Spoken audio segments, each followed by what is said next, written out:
राधे राधे दोस्तों, my story hub में आप सभी का स्वागत है।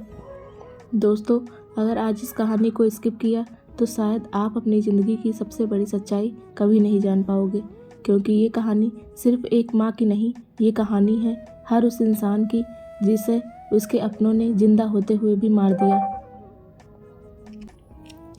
दोस्तों, अगर आप इमोशनल कहानियों से जुड़े हो तो इस वीडियो को स्किप मत करना, एंड आपको रुला देगा।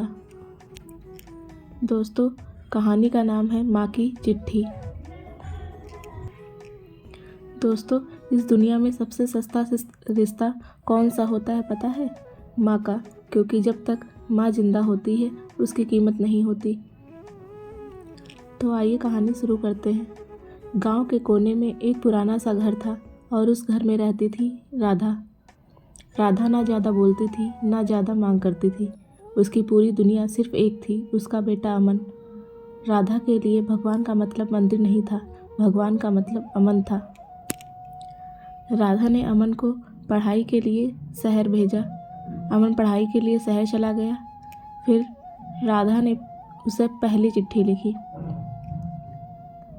राधा बेटा, रोज़ नहा लिया करना और खाना स्किप मत करना, माँ यही है, तेरा इंतज़ार कर रही है। पर अमन बिजी था, करियर में, सपनों में। उसने रिप्लाई नहीं किया। दोस्तों, बिजी रहना गलत नहीं होता, पर अपने को भूल जाना वो गलत होता है।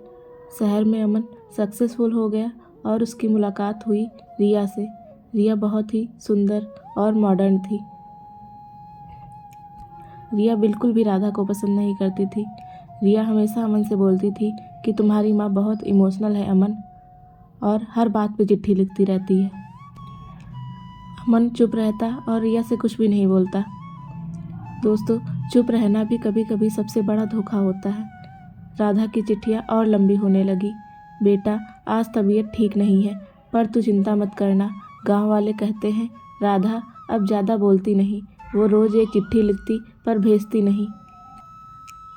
दोस्तों, माँ अपना दर्द शब्दों में नहीं लिखती, वो सिर्फ चुप रह जाती है। एक दिन अचानक राधा की तबीयत बहुत ही ज़्यादा ख़राब हो जाती है। गांव वाले राधा को डॉक्टर के पास ले जाते हैं। डॉक्टर बोलता है कि बहुत ही देर हो चुकी है। राधा मुस्कुरा दी, कोई बात नहीं डॉक्टर, मेरा बेटा खुश रहना चाहिए बस। और इतना बोलकर राधा इस दुनिया को छोड़कर हमेशा के लिए चली जाती है। गांव वाले अमन को फ़ोन करते हैं कि बेटा, माँ नहीं रही।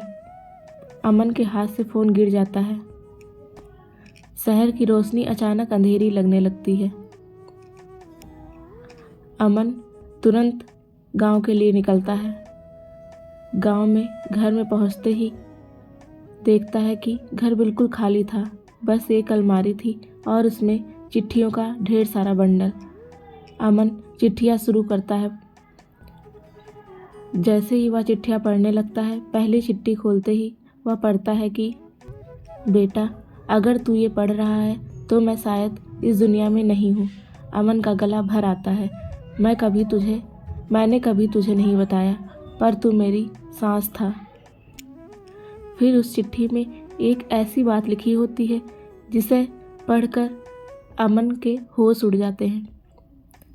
उसमें लिखा था, बेटा, तू मेरा जन्मा हुआ बेटा नहीं है, तुझे मैं मंदिर के बाहर से लाई थी, पर मैंने तुझे दिल से अपनाया, अपनी जान से ज़्यादा चाहा। अमन वही ज़मीन पर बैठ जाता है। अमन के होश उड़ जाते हैं। वह मन ही मन अपने आप को कोसने लगता है। दोस्तों, माँ होने के लिए खून की नहीं, दिल चाहिए होता है। अगर कहानी पसंद आई हो तो वीडियो को लाइक करें, कमेंट करें और हमारे चैनल को सब्सक्राइब करें। धन्यवाद।